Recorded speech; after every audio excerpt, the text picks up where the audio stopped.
중국의 대형 부동산 개발업체인 헝다그룹이 막대한 부채로 파산 위기에 몰렸습니다. 채무 불이행 가능성이 커지는 가운데 유동성 위기가 다른 부동산 업체들로 빠르게 확산이 되면서 이 헝다발 위기가 중국의 부동산 업계 전체를 강타하고 있습니다. 그리고 또 중국은 유례없는 전력난도 겪고 있습니다. 중국 정부의 탄소 배출 억제 정책과 호주와의 외교 갈등으로 인한 석탄 공급 부족이 원인으로 꼽히는데요. 세계 공장이라고 불리는 중국의 이번 전력난이 중국을 넘어서 전 세계에 영향을 미칠 수가 있어서 헝다 사태보다 더 큰 위기가 될 거라는 전망도 나오고 있습니다. 주요 글로벌 금융기관들이 최근에 일제히 중국의 경제 성장률 전망치를 하향 조정하면서 세계 경제에 미칠 영향을 우려하고 있습니다. 특히 우리나라처럼 중국과 교역이 많은 국가가 큰 영향을 받을 가능성이 높아서 철저한 대비가 필요한 상황인데요. 헝다 사태부터 전력난 악재까지 겹친 중국의 현 상황을 파악해보고 이로 인해서 세계 경제는 어떤 영향을 받게 될지 자세히 짚어보겠습니다.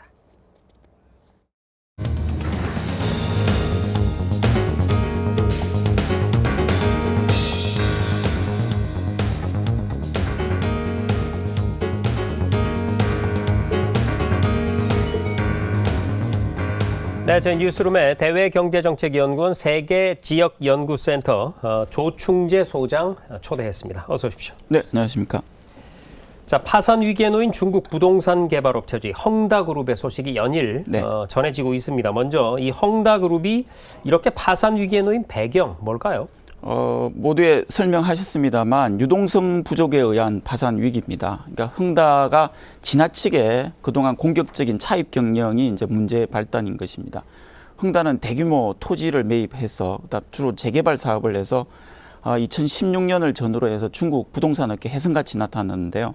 자연스럽게 부채 규모도 빠른 속도로 늘어났습니다. 그래서 지난 6월 말 기준으로 보면은 1조 9,600억 위안 달러로 하면 거의 3천억 달러거든요. 문제는 이 부채 규모보다도 부채 비율, 그러니까 자기 자본 대비 부채를 얼마나 더 많이 갖고 있냐는 것인데 대체로 중국 부동산 업계들이 보면 400% 미만입니다. 근데 헝다는 지난해 말 기준으로 보니까 557%를 기록했어요. 네. 그리고 2017년에는 거의 630%까지 기록했던 겁니다.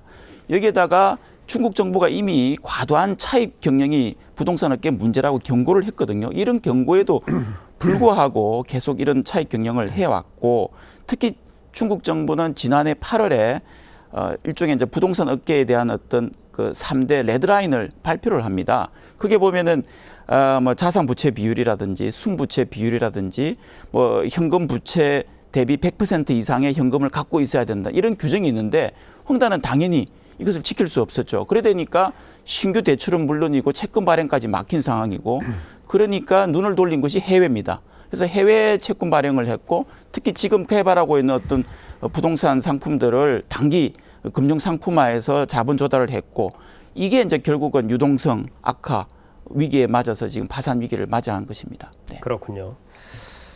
문제는 이제 방금 살펴본 이 헝다그룹에 이어서 다른 부동산 업체들도 비슷한 상황에 놓이고 있어서 중국의 내부 충격이 만만치가 않다 이런 얘기가 나오는데 지금 상황이 어떻습니까?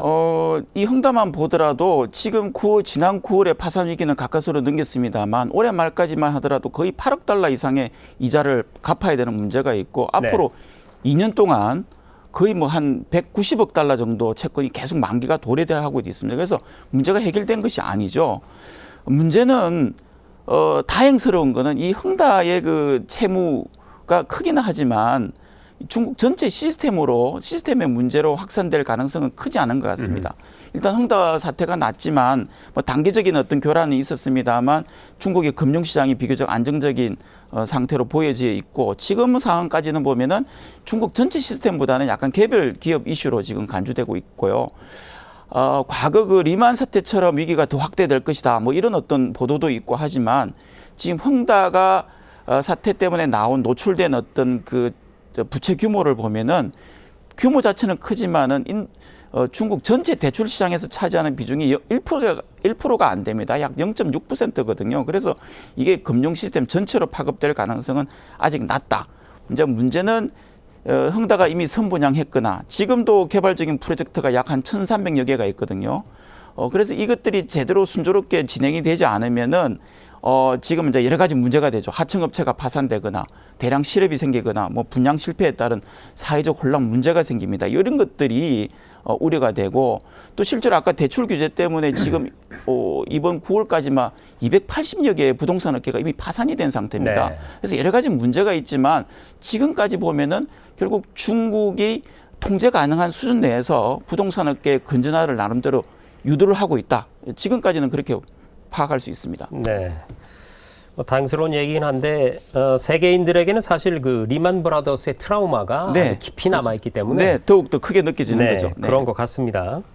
그런데 이 최근에 중국 정부가 부채 감축을 위해서 이른바 공동 부유 정책 이걸로 규제에 나선 상태지 않습니까? 그렇다 보니까 사실 기업들이 지금 돈을 돌리고 하는데 그게 쉬운 형편이 아니거든요.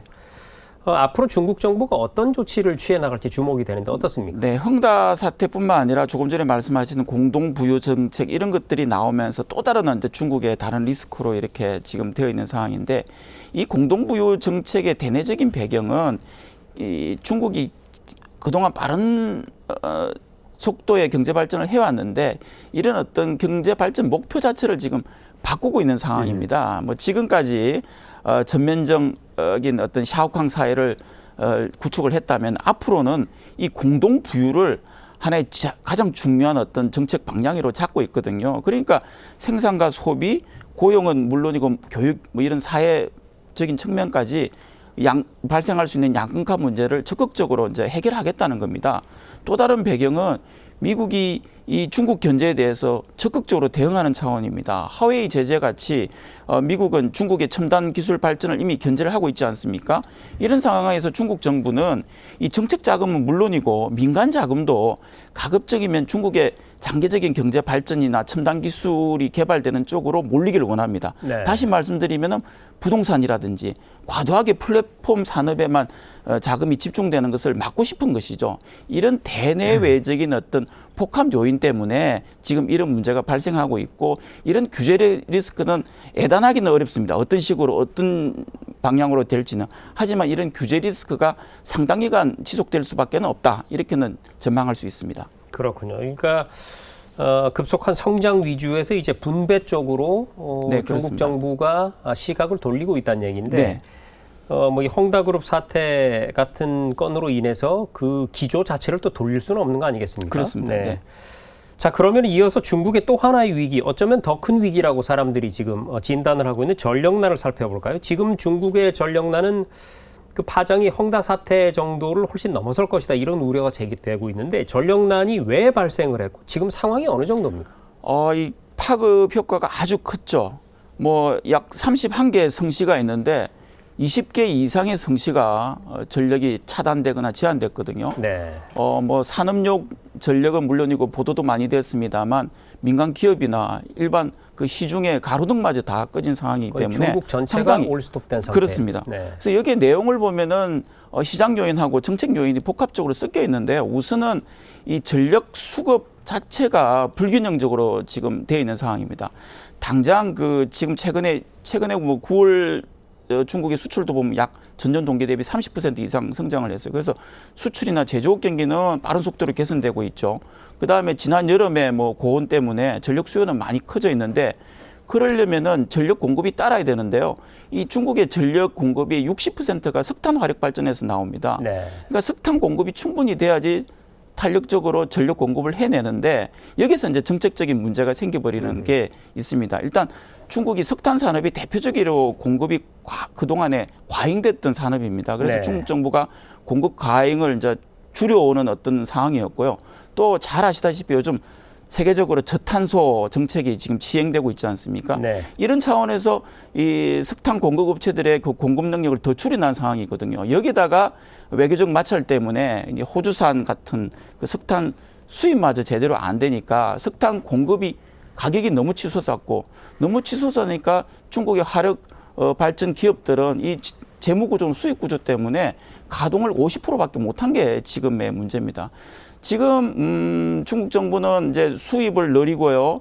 자체 석탄 생산을 늘리기 위해서 조치를 취하고 있습니다만 지금 이제 동절기가 다가오고 있고 또 주요 석탄 산지가 또 때 아닌 물난리를 겪고 있어서 이 당장 아주 빠른 시간 내에 이 석탄 수급이라든지 전력 공급이 안정화되기는 조금 시간이 좀 더 걸릴 것 같습니다. 그렇군요. 사실 시청자분들 입장에서는 이 중국이 계획 경제를 추구하는 사회주의 국가 아닙니까? 네. 그런데 어떻게 이렇게 전력난 같은 이런 상황에 속수무책이 됐을까? 맞습니다. 네.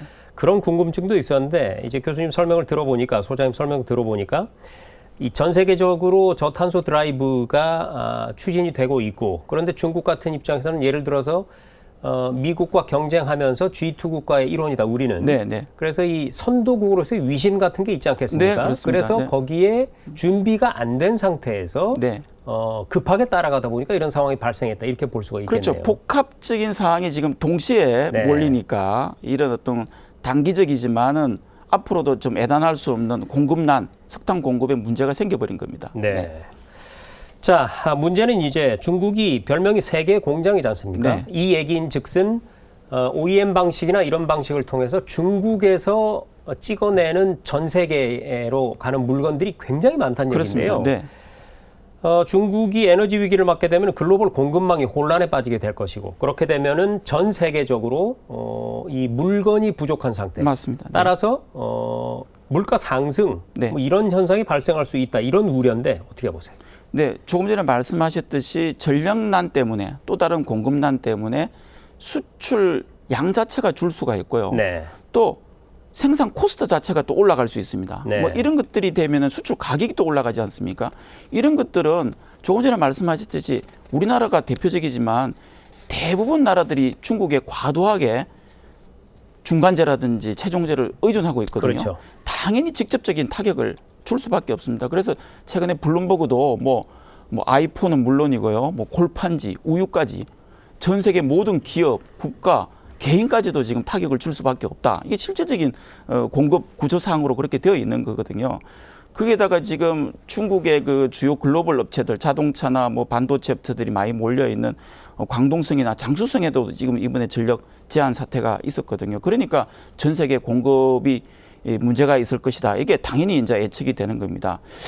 좀 더 길게 보면은 이 중국의 문제이기도 하지만은 말씀하시지만 탄소 중립을 지금 이제 목표로 해서 시행을 하거나 준비하는 나라들이 많습니다. 그래서 이러다 보면 자연스럽게 관련된 원자재가라든지 또는 에너지 가격 자체가 지금 상승할 수 있습니다. 이런 걸 소위 말해서 요즘 글린플레이션이라 그럽니다. 네. 근데 이런 것들이 계속 발생할 가능성이 있거든요. 그래서 우리는 이런 어떤 공급망 점검이라든지 또 이 중국발 인플레이션, 그린플레이션 이런 거를 에 대한 어떤 생산 원가 상승 이런 거를 적극적으로 대비할 필요가 있습니다. 그렇군요. 말씀을 나누다 보니까 드는 생각인데 사실 코로나19 사태 초기에 그 우리가 선진국이라고 얘기하는 그 많은 나라들이 마스크라든지 주사기 같은 거 맞습니다. 혹은 면봉 같은 네, 거를 네. 생산을 못해서 네. 굉장히 많은 국민들이 이제 죽어나가고 어려움을 겪다 보니까 공장을 다른 나라에 두는 게 아니라 자국 내로 유턴시킨다. 네. 이런 정책이 좀 이렇거든요. 네. 근데 이번에 중국의 이 전력난이라든지 이런 상황이 네. 그런 자국 내 유턴 쪽에 어떤 그 가속화를 좀 맞습니다. 시키지 않을까 네, 그런 생각도 아주 드네요. 잘 지적해 주셨습니다. 네. 자, 이제 중국의 이런 악재가 결국 미중 간의 이 심각한 갈등 국면에서 또 나온 거기 때문에 중국이 이 문제를 빨리 해결하려면 미국과의 관계 정상화에 나설 필요가 있지 않는 이런 얘기가 나옵니다. 네. 최근에 이제 이 미중 화상 정상회담이 올해 안에 열릴 것이다. 이런 네, 소식이 네. 전해지고 있는데 어떻게 좀 관계 개선의 계기가 마련이 될까요? 뭐 결과적으로 말씀드리면은 그렇게 좋은 전망을 할 수 없는 상황입니다. 미중 문제를 떠나서 아까 조금 전에 우리가 말씀드렸던 그린플레이션 문제 같은 경우는 사실 미중 대립 문제 완화로서만 풀 수 있는 문제는 아니거든요. 그렇지만은 미중 관계가 정상화되면은 상당한 불확실성이 해소되기 때문에 분명히 문제는 더 개선되고 좋아질 겁니다. 하지만 구조적으로 말씀드렸듯이 뭐 트럼프에 의해서 바이든 정부도 대중 강력한 규제 정책이 그대로 유지가 되고 있고 무엇보다도 미국 의회는 물론이고요. 미국 국민들조차도 대다수가 중국을 견제해야 된다를 지지를 하고 있고 네. 중국도 여기 강력 반발하고 있어서 이게 단기적으로 뭐 개선될 가능성은 당분간은 거의 없다고 봐야 됩니다. 하지만 지금 이제 화상회의 같은 것들을 이제 정상회담을 하겠다. 바이든 정부 들어서 처음으로 화상이지만 만나겠다는 거거든요. 대단히 긍정적인 것인데 왜 이런 걸 할까 생각해 보면은 자기들도 대립을 하면서 발생할 수 있는 위험이 있습니다. 특히 네. 혹시 군사적 충돌 같은 것들이 생기면은 뭐 당사자는 물론이고 세계적인 문제가 되니까 이런 것들을 조금 사전에 방지하자. 또 이제 뭐 기후 변화라든지 북핵 문제라든지 뭐 코로나 대응 같은 경우는 약간의 협력 여지가 있는 부분 아니겠습니까? 네. 이런 것들을 좀 해서 풀어보자. 뭐 이런 어떤 계기로 마련해보자 정도인 것 같습니다. 네. 네. 중국이 과연 조금이라도 자존심을 굽히고 도와달라고 할 것이냐, 미국은 과연 그걸 받아들일 것이냐, 좀 두고 봐야 될 것 같습니다. 그렇습니다. 네.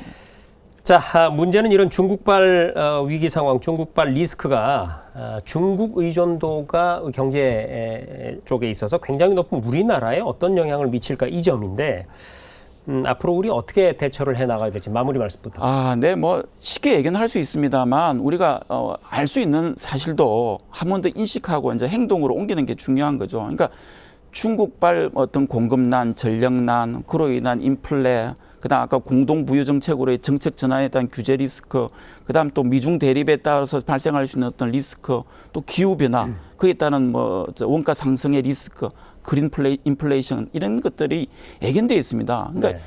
문제는 이런 애견을 우리가 적극적으로 대비를 하고 이런 것들을 활용해서 오히려 또 기회로 삼는 이런 것들이 더 필요합니다. 그래서 이제 단기적으로는 이런 어떤 그 리스크 관리를 좀 더 강화해야 되겠지만은 다시 말씀드리면은 이제 경제 안보 전략을 좀 더 체계적으로 구축해 놓는다라든지 지금도 열심히 하고 있습니다만 신남북방 정책 같은 것들을 지속적으로 전개를 해서 이 미중에 너무 과잉 치중되어 있는 공급망이라든지 어떤 교역 의존도 이런 것들을 계속 다변화시키고 줄여나가는 정책이라든지 무엇보다도 기술 혁신 역량 이런 걸 강화해서 글로벌 경쟁력, 과학기술력 이런 것을 계속 제고시켜 나가는 게 중요합니다. 네. 요약해보면 결코 계란을 한 바구니에 담으면 안 되겠죠. 네, 그렇습니다. 그건 굉장히 네네. 위험한 일이니까요. 공급망을 다변화시키는 건 중요할 것 같고 여기에 제가 드는 생각은 한 가지 더 추가하자면 이제 타산지석이랄까요? 그러니까 사실 우리나라도 석탄 화석 연료에 맞습니다. 의존하는 네. 바가 굉장히 크거든요. 네. 그래서 이 중국의 이번에 전력난을 보고 우리도 그 부분에 대한 대비도 미리 좀 많이 맞습니다. 해놔야 그래서 될 이제 것 리스크 관리를 좀 더 강해야 되는 거죠. 네. 예. 잘 알겠습니다. 지금까지 대외경제정책연구원의 조충재 소장과 얘기 나눴습니다. 오늘 말씀 고맙습니다. 네, 감사합니다.